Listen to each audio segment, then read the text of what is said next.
வணக்கம் யூடியூப் நேயர்களே. நடிகர் திலகத்தின் அரிய பாடல். நீங்கள் அத்தனை பேரும் உத்தமர்தானா சொல்லுங்கள்.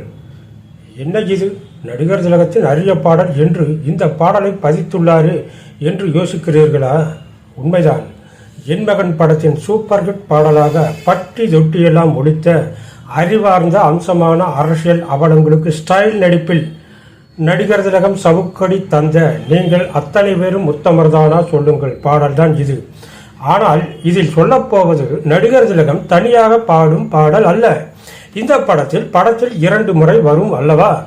பேங்கர் ஜெகநாத் மேஜர் சுந்தரராஜன் வீட்டில் நடைபெறும் அவர் மகளின் மஞ்சுளா பிறந்தநாள் விருந்துக்கு அலையா விருந்தாளியாக நுழைந்து அங்கிருப்பவர்கள் முகத்திரைகளை கிழிக்கும் ராஜாவாக நடிகர் திலகம் பாடும் தனி பாடல் அல்ல இது.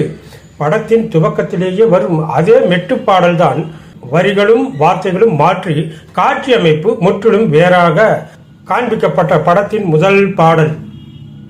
கொள்ளையினர்களின் தந்திரத்தால் சந்தர்ப்பவசத்தால் திருடனாகி கொள்ளையர் கூட்டத்துடன் கோவிலில் விவேகானந்தர் கெட்டப்பில் ஸ்ரீ சத்யானந்த சாமிகளாக காவி உடை அணிந்து பெருமாள் கோவிலில் பொதுமக்கள் முன்னிலையில் பொய்ப்பிரசங்கம் நடத்தும் பரிதாபத்துக்குரிய ராஜா அங்கிருப்பவர்களை பார்த்து கேட்கும் கேள்வி, நீங்கள் அத்தனை பேரும் உத்தமர்தானா சொல்லுங்கள்.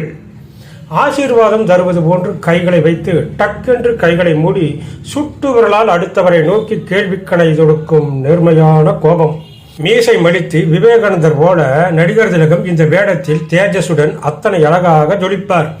அம்சமான க்ளோஸ்அப் காட்சிகள், நேரிலும் பக்கவாட்டிலுமாக பல போஸ்கள், கைவிரகள் நடிப்பின் பாதியை பகிர்ந்து கொள்ளும். தனி பாடலில் இல்லாத வரிகள், ஆண்டவனை வேண்டுகிறேன் நான் ஹரேராம் ஹரேராம், வேண்டியதை தேடுகிறேன் நான் ஹரேராம் ஹரேராம். கோவிலில் சிலைகள் கொள்ளையடிப்பு, கோவில் காட்சிகள் ராஜாவையும் நினைவுபடுத்தும். தயிர்வடை தேசிகன் 2 படங்களிலும் கோவிலில் உண்டு. நடிகர் திலகத்தின் அடுத்த கெட்டப் வேறு. அல்லாவின் ஆசி கொண்டு எல்லோரும் வாழ்க, எல்லோருக்கும் செல்வம் தரும் அல்லாவே வாழ்க.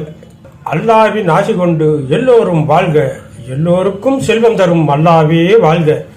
முஸ்லிம் சாயபு போல உருமாறி டேப் தட்டியபடியே இந்த பொய்த்திருடன் சாம்பிராணி தூபம் போட்டபடி டிபார்ட்மெண்ட் ஸ்டோரில் புத்திசாலித்தனமாக கொள்ளையடிக்கும் சாமர்த்தியம்.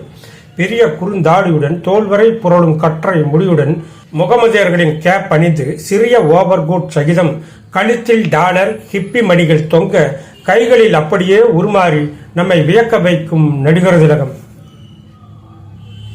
நெருப்பின்றி புகையாது புகையே நீ வாழ்க, நீ இன்றி நான் இல்லை நீ கூட வாழ்க, எல்லாம் அவனே என்பது வேதம், எங்கும் அவனே என்றொரு பாடம் படியுங்கள், கடையும் அவனால் வந்ததுதானே, உடையும் அவனே தந்ததுதானே, பிடியுங்கள்.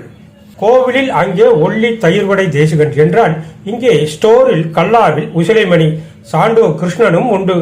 டிபார்ட்மெண்ட் ஸ்டோரில் இந்த திருடர்களை விட கொள்ளையடிக்கும் கடை கும்பல். டிஸ்கவுண்ட் 25% என்ற ஏமாற்று வேலை அன்றே உண்டு. டிஸ்கவுண்ட் போர்டை கவனியுங்கள். நடிகர் திலகத்தின் தலைமையில் திருடர் கூட்டம் கடை முழுக்க சாம்பிராணி புகை போட்டு கடையையே காலி பண்ணுவது ஜோராக இருக்கும். 3வதாக செல்வந்தனின் தனி வீடு.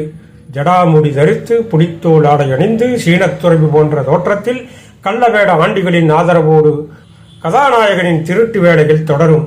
செலவாகும் என்றுதானே செல்வம் என்றாரோ, தங்காது என்றுதானே தங்கம் என்றாரோ என்று தத்துவ முத்துக்கள் வேறு நடிகர் திலகத்திடம் இருந்து உதிர்க்கும். பொன்னாக பிறந்தவர்க்கு பிள்ளை உண்டாகும், பொன்னென்று நீங்கள் தந்தால் 1 2 விதையை போடு செடியை பாரு, விளையும் பொருளை நாளை வாரு, பாரம்மா போட போட முளைக்கும் பாரு, பொறுமை வேண்டும் மெதுவாய்ப்பாரு பொன்னம்மா என்று அந்த அப்பாவி பணக்கார பெண்ணுக்கு 1 2 தருவோம் என்று ஆசை காட்டி நகைகளை மாவு உருண்டைக்குள் மறைத்து வேறு ஒன்றுமில்லாத வெற்று உருண்டையை தந்து ஏமாற்றி எப்படியெல்லாம் கொள்ளையடிக்கும் வேலைகள். ராஜாவில் ராஜாவுக்கு அடுத்து நம்மை மயக்கிய விஸ்வம் இதிலும் கலக்குகிறார். மனோகர் என்றாலே அது தனிதானே. பழைய வில்லன் நடிகர் டி.கு. ராமச்சந்திரனும் உண்டு. கண்ணதாசனின் கலக்கலான வரிகள் ஏமாற்றும் உலகத்தை எத்தர்களின் சாமர்த்திய வரிகளால் அருமையாக உணர்த்தியிருப்பார். மெல்லிசை மன்னர் சும்மா அதகலம் நிகழ்த்தியிருப்பார். டிஎம்எஸோ இந்த பாடலில் தொடாத உயரங்களை தொட்டிருப்பார். குரலை கேளுங்கள், அப்பாடா என்ன ஒரு கம்பீரம்! நடிகர் திலகத்தின் வாஜிசைப்பினால் இன்னும் நம்மை கவர்ந்திருக்கிறது இந்த காந்த குரல். அவருக்கென்றே பிறந்தவர்தானே. மஸ்தானின் ஒளிப்பதிவு மகோன்னதமாக இருக்கும். மனிதர் பிரித்து மேய்ந்திருப்பார். வானொலிகளிலோ தொலைக்காட்சிகளிலோ அதிகம் காண முடியாத அற்புத பாடல் இது. அப்போது பார்த்ததை விட இப்போது இந்த படமும் சரி பாடலும் சரி பிரமாதமாக இருக்கின்றது.